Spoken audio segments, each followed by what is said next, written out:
Hello and welcome to this RedMonk conversation. My name is Kate Holterhoff, Senior Analyst at RedMonk, and joining me today is Chris Anderson, co-founder of Couchbase, and your most recent venture is Fireproof Storage. Chris, thanks so much for coming on the Monkcast. It's super fun to talk to you again, Kate. Thanks for having me. Y'all do really interesting work, and so anytime I'm around a RedMonk person, I want to hang out. Oh, well, thank you. So I am hoping we can begin with doing a little bit of history. Well, you might know me from Apache CouchDB, which was a really fun way to learn Erlang, among other things.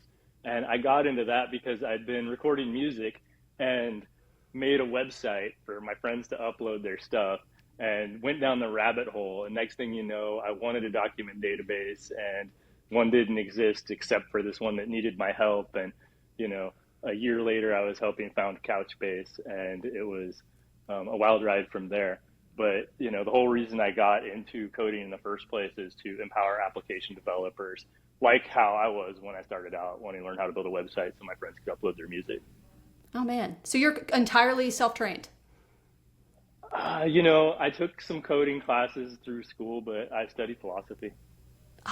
Amazing. Okay. Humanities man after my own heart. That's great. Okay. So you have some background in music as well. Did you do any particular instruments, or did you have a specialty? I'm about as good at playing the guitar as I am at writing code. So I was the guy behind the mixing board, and setting up the microphones and stuff. And it was a lot of fun. I did some records with Portland bands that, had big shows going on all the time and whatever. Wow. That seems like a really natural connection, actually, the folks who are using those kind of computers and then the sort of application development that you focus on now. Well, web developers and web designers are the ones who benefit the most from stuff getting easier. And there's also a big overlap between folks like that and the artistic community and music community. So yeah, these are my buddies from, coming up. Okay, amazing. All right, well, so let's talk about the genesis of CouchDB and why it was so important. Like, what made CouchDB such an innovative, contribution to the data part of the stack? Well, I think the real thing that it showed was the connection between the web and the document database model. So the relational database model has been around since the 70s, and there's nothing wrong with it. It's great for what it's for. The document model also has things it's great for. And at the top of that list is web applications, because documents are shaped like the sort of actions users take in their browser. So if a user fills out a form and hits save, or is working on a form and wants to come back to it, all that stuff is very much shaped like the sort of data that you would put into a CouchDB or a MongoDB or a Firebase, or now a Fireproof. Okay, that makes sense. All right, and so you have focused wholly on the data side of this, but you're also interested in the front end. So what is this sort of intersection of like client-side technology and, data? There's this movement, I guess, toward, well, you've identified it, front-end developers as the new kingmakers. And I think that's because the front end itself is becoming akin to the container host architecture of Kubernetes and Docker from a decade ago, where the browser and a web worker runtime are kind of all you need to get your core application out there. So API integration happens there, and API integration is where technology gets chosen. That makes the front-end developers the kingmakers. And Fireproof is the database they can integrate into because it runs inside of that stack instead of being another one of those APIs. Okay. That makes a lot of sense. So Fireproof came out of your background at CouchDB, and actually some of your docs talk about like what, I guess, some of the sort of important players in this space and how you've sort of built on that to do something better. So do you want to give us like a rundown about what Fireproof is and like why, you consider it to be such a, an important improvement? Well, I've been working on it for like a decade plus, and my goal in that time has been, I hadn't written code. I've been watching the ecosystem develop and waiting for the time to strike. But my goal in that time has been to build the easiest to use database of all time. And that, means that anyone can write apps, which is where I started out. And that's more and more important in the AI era, where it's easier to write apps because you can have a prompt help you. And then beyond being the easiest, it's designed to be the safest, because it has cryptographic proofs for data integrity. And that means that if you have your, recent code school grad innovating on a new feature that gets integrated to your enterprise application, it's already going to have the proofs threaded through it so that, all the user operations in that application can, for instance, be drawn back to like an identity root that's in a non-extractable key pair, like a passkey, Face ID, Touch ID type system. So it's got that cryptographic integrity, but linked to these new norms, this new consensus that's developing around identity, and all done in a way where if you don't know and you don't care, you kind of get it right by accident. That makes sense. So you're kind of focused on the guardrails aspect of like making it hard to do the wrong thing, and enabling developers who might not have the expertise in the back end and in ops to use a database solution that is going to meet them where they are. Well, it's really about making the right thing so easy, because 80% of apps have this core that's like, I have a thing that looks like a document and I want it to be on more than one device and I don't want to have to stress about it. I don't really care what's happening on the back end as long as I can access it. And there's some access control requirements. And, wouldn't it be cool if all that stuff was, industrial strength and cryptographically tracked and but like who would build that? That's too much work. So instead we do it for you. Amazing. So let's define some of these terms here. So you've mentioned cryptographic several times here. So how are you using it at Fireproof? So the way we're using cryptography in Fireproof is so that each operation is based on the state of the previous operation in the same way that a blockchain tracks its changes over time, with signatures that can include the signature of the user that did the operation as well. And so the complete tree, when you have all the history together, allows you to, it's completely tamper-proof. So if I have a set of, if I have a database and you do some work on it and you then sync your work with me, you can't do anything that I can't roll back.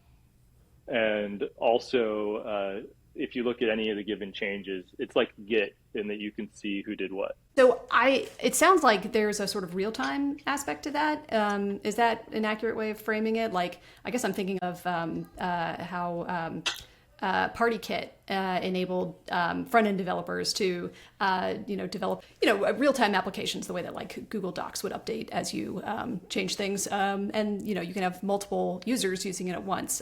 Is there some similarity there, some overlap? Real-time is table stakes for an application database, because without that, you're on an island with a single user and you have to come up with your own way to connect those users' actions to each other. And next thing you know, you're, spending more energy on that than on writing features. So that's why you see any one of the, anointed top databases the last decade has a real-time component to it. And Fireproof's no different. The difference with Fireproof is that because we run on any backend to fulfill our data anywhere promise, it means that we use the WebSockets that AWS offers, or PartyKit, or whatever you want to run on-prem or in your cloud account, as well as offering Fireproof Cloud, which is coming soon.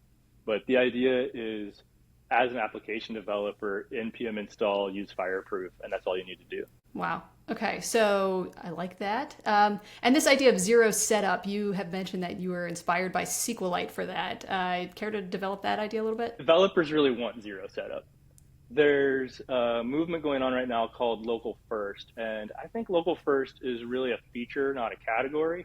And the reason that I'm interested in it is because in order to have zero setup, you have to have local first.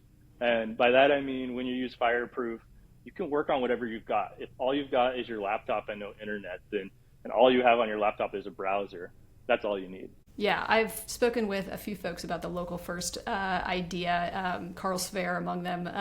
And yeah, it does seem to be a movement, I think is a good way of characterizing it. Do you think that it's, it's the future? Is that where you're putting your money?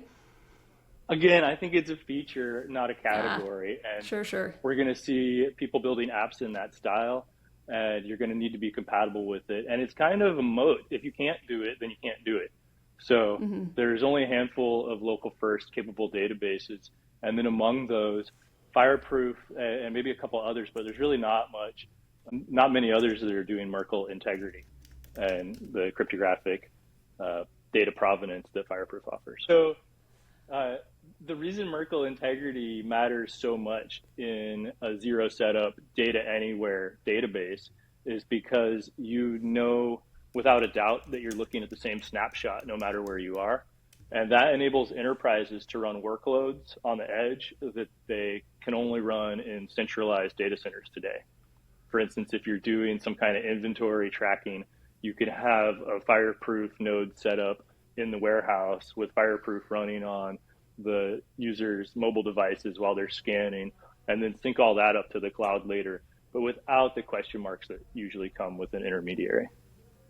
What are some other things that you recommend for folks who are looking into a database solution or caching or anything that is going to affect how their app performs and interacts with data management? I think the stack today is about making it easier to build apps without things that aren't the value holding you back. And that's always been the case, right? My whole career, you see this innovation with, I think Netlify paved the way with Jamstack, and now Vercel is really owning having a super quick way to iterate on code for experts.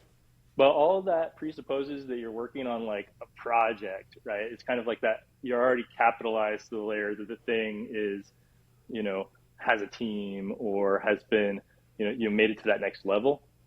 And there's like a blue ocean for supporting these applications that haven't been named yet, that maybe are ephemeral, that maybe work with a data set that an LLM cooked up for you or extracted from some other thing, and it was so easy to write the app.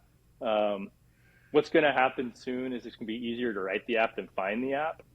And when that happens, then you're going to need like an island where you can have data that you trust. And so the place where data is, I think, is part of this conversation. And we've touched on this a little bit. So, the word edge gets thrown around. My, colleague Steve O'Grady has some strong feelings about that. But the idea of like IPFS is a part of your, again, like sort of grander philosophy behind Fireproof. So, how is the edge coming into this sort of larger conversation about where we're putting this data? Well, there's a ton of opportunity there. And so you mentioned SQLite earlier. And if I have other competition in this new generation of databases, it's a bunch of companies that are using SQLite to build something that's cloud enabled. And so there have been some core changes in SQLite that give it a similar persistence model to Fireproof. It doesn't have the proofs, but it is multi-writer safe in the cloud if you manage it right. And so it takes some expertise to manage it right, but if you're willing to do that, now you have a product you can sell as an edge-enabled database. So Fireproof, aims to be all that in an open source, done already package instead of, requiring a startup's worth of engineering to wrap it into fit for purpose. Okay.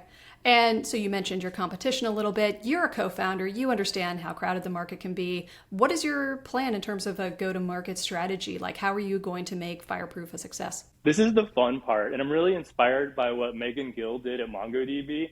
I'll admit that they really whooped us at Couch, and they were also inspiring at the same time. And what they did, Couch had a great community, an amazing community, but it was, kind of focused on those early adopters that first got into it, and we had a lot of fun. But Mongo's approach was really outward facing and inclusive and made space for a whole bunch of different kinds of users, and then also really showed up all over. And so this ground game, I think, is something that 2024, 2025 is ready for. So we'll be doing Fireproof Day across the country and around the world. And that's an in-person event where maybe me or somebody from the team is there to get the local community started. And once folks are buzzing about it, then we support that locality, with sponsorship to keep the event going. So I think that's one way to take the market. And there's a bunch of nuance about how to build content that is really compelling for that audience. But that's my favorite thing to do. So it just really feels like being set up for that thing I've been dreaming of for a decade. And so do you have a DevRel team at Fireproof right now?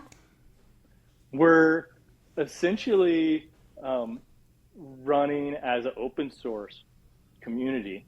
And so we have worked with a few contractors and had a couple folks speak about us, around the world and friends of Fireproof. Volker Misch filled in for me at Berlin's local first conf because I got COVID and couldn't go. Oh, And, no. he's kind of a hero of the community. So it was not the worst thing that could have happened. But yeah, we're aiming to grow the team. You should see the GitHub repo. There's a bunch of stuff happening. There was a wave earlier in the year, but this new wave is a lot bigger. So the community and the use cases that are coming into the Discord are getting, richer and more interesting every day.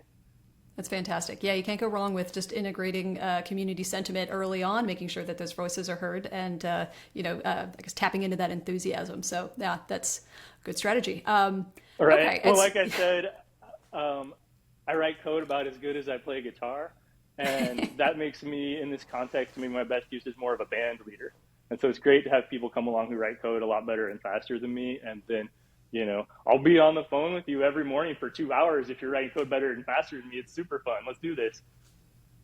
Yeah, I love that. I think having recognizing strengths is obviously a big part of leadership, but also is important to making sure that a community like what you're building at Fireproof is a thriving one.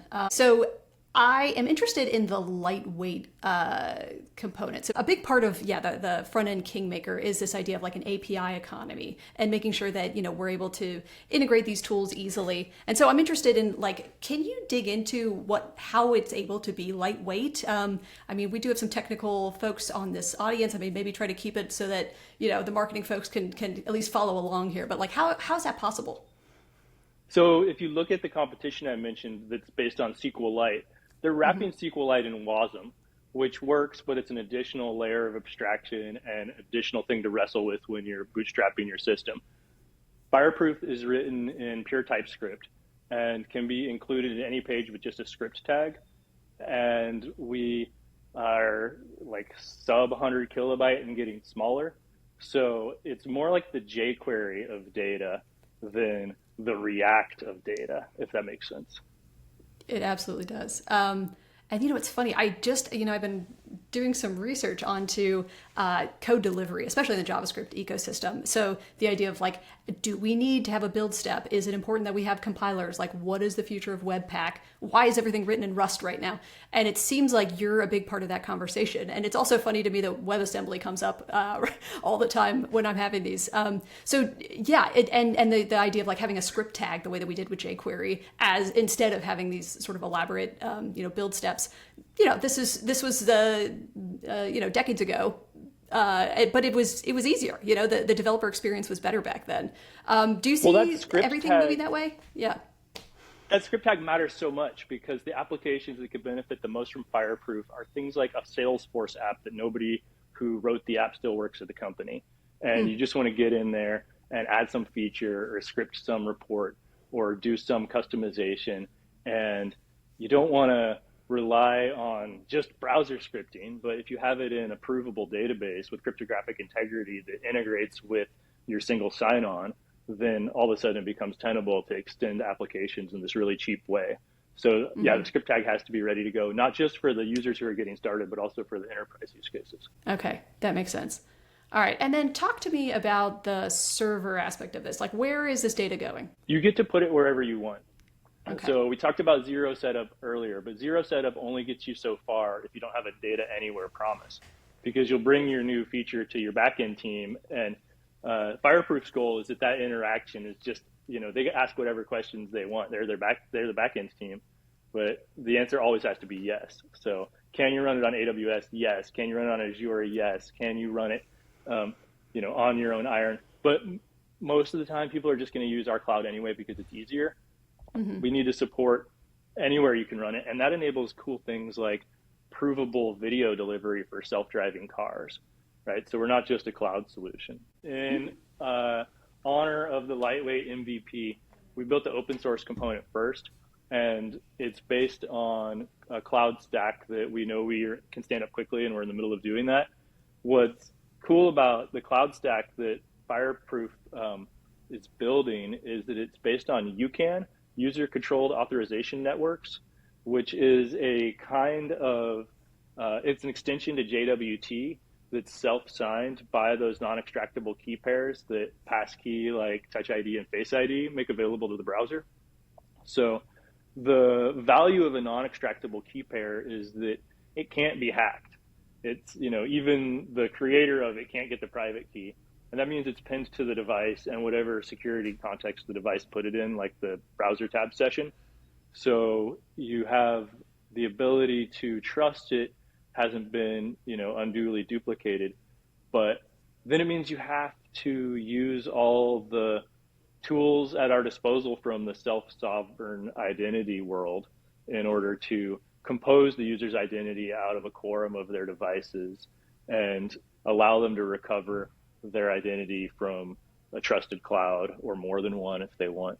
And so Fireproof plays well with that ecosystem, which is growing, but I think part of the new consensus that without cryptographic data provenance and without cryptographic identity, you can't trust anything isn't a deepfake targeted spam anymore. So you see that with Apple's contact key verification, which is the new feature that allows you to know that it's not somebody with a voice synthesizer pretending to be your partner calling in distress. And that's why I call targeted spam, but it's easier to make than it is to consume, and it can have real consequences. So that's going to be addressed up and down the stack, which is why I think it's important that the next jQuery of data have proofs integrated from the ground up. Yeah, that's huge. And, so you're bringing up the issue of AI here, maybe a little obliquely, but yeah, I mean, if the conversations today around data are really, intersecting with the AI hype now, how is Fireproof, contributing to that conversation? Like, what is your AI strategy? And also, like, what's a use case in terms of AI? A mature Fireproof would absolutely be the right tool to build everyone's familiar ChatGPT user interface. Each database down the sidebar, or each chat session down the sidebar, would be a database, and those could be shared independently with different collaborators. And your main user content can be in a personal database that's just for you. The interactions with, all the different, timelines you can go down in a chat are already modeled in JSON. So it'd be super easy for the OpenAI engineers to integrate Fireproof. And then once you do that, you have a super, you already have offline for anything that you browsed, and you're just set up to eager sync the important chats to the user's other devices, etc. And so there's no reason you wouldn't use something like this today, especially that you get the cryptographic proofs, so that, for instance, if I was OpenAI and they don't sign the results, or if they do, it's a recent change to the API that come out of the LLM. But if they put their own cryptographic signature on what the LLM says and use an app like this, then they are no longer susceptible to screenshot, reporting on misbehavior, right? You can't fake those screenshots anymore. You'd have to actually provide a provable link. Oh, wow, that's huge. Why do you think they're not doing that? Are they planning on it? Is that the future? Well, I was already using that interface when I started on Fireproof, so it'll be ready for that stuff soon. We're still in beta, and 1.0 is, kind of like on the horizon of our roadmap. Okay. Yeah, super interesting. And actually, yeah, I was going to ask about the roadmap. So yeah, talk to me about dates here. Like, what is the roadmap? And actually, when were you founded? So I've been working on this since February 2023. That's when I started actually writing code and integrating the components that I, got close to working at Protocol Labs. And the first alpha was ready about 2 months later, and I spoke about it at the conference and got feedback from people in the community, and then realized that the advice, right one to throw away, is correct. And so the beta is a completely fresh implementation in TypeScript. And we're in the middle of doing the refactor to by a TypeScript expert. Like I said, it's always good to have people who are better at coding than me contribute. So the fun thing about TypeScript is that we can enhance the correctness of the code along this vector, like turn it up to 11, but we didn't change the way it behaves at all. It's exactly the same to a JavaScript developer, or as far as how the data flows, all the tests are the same, but now all the types have really strong integrity. Yeah, the TypeScript movement is very strong. I know people. I know there's jokes about the JavaScript purists, but more and more I'm hearing folks are all in with TypeScript. That it's it's a good way to go, especially with large teams. That you want to make sure that you're adhering to types. And yeah, I mean it's was it the Amplify just moved to TypeScript as well. Yeah, it's hard to get away without it when you're doing something complicated. That's what I learned on that right one to throw away. Interesting. All right. So, but the community you mentioned is already very robust. And so how many stars do you guys have on GitHub, and how many folks are contributing to your repo? We were up to 85 or so on the alpha repo when I threw it out. And now we're up to 200 on the new repo. So very cool. It's still pretty fresh, but we're getting, contributions from folks at Wall Street hedge funds and people writing, whole new connectors for like React Native, and people writing a SQL adapter. So we connect it to any SQL database as a backend. So the community is showing up with use cases.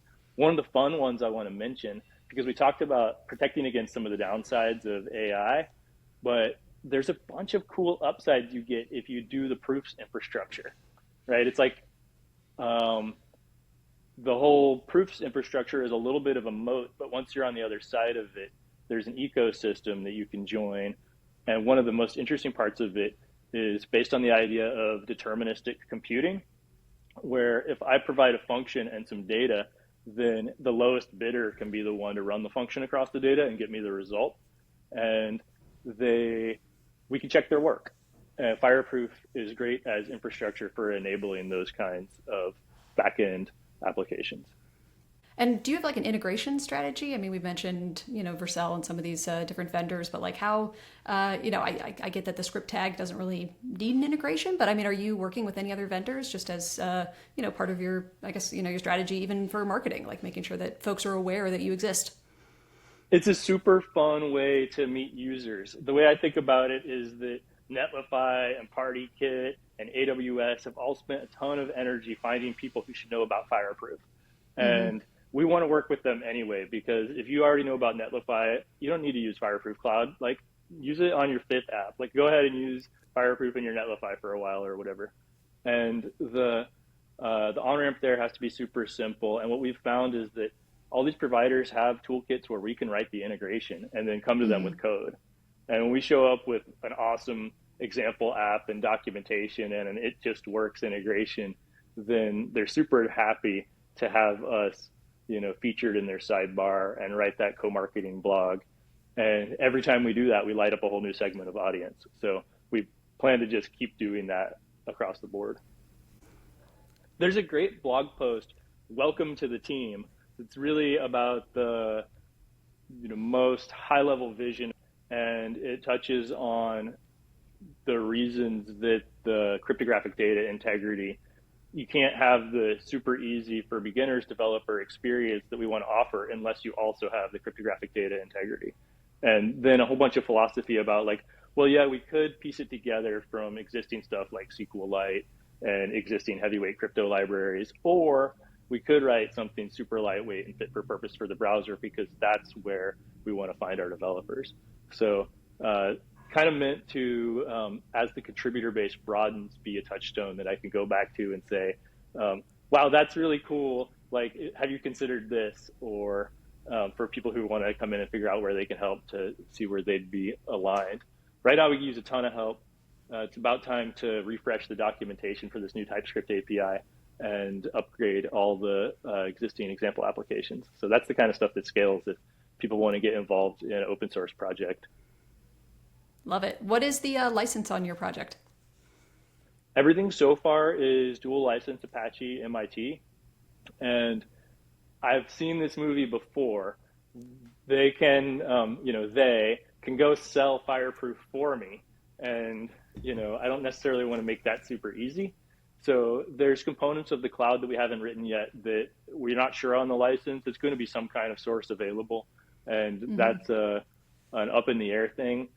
I'm not worried about like community repercussions or ramifications on that front because we're not talking about changing the license on anything existing. It would be like some component that you would need if you were trying to copy us and you were AWS. All right, that all seems reasonable. Okay, so we are about out of time. Before we go, how can folks hear more from you? What's your preferred social channels? Are you planning on speaking at any events this year? How do folks keep up? Go check out jchris on Twitter. And if you want to see us at an event, either keep up with our blog on fireproof.storage, or we hope to be at NodeConf EU. That's later in the year. Amazing. All right, so it's been an absolute pleasure speaking with you, Chris. Again, I am Kate Holterhoff, Senior Analyst at RedMonk. If you enjoyed this conversation, please like, subscribe, and review the Monkcast on your podcast platform of choice. If you are watching us on YouTube, please like, subscribe, and engage with us in the comments. Thanks, Kate.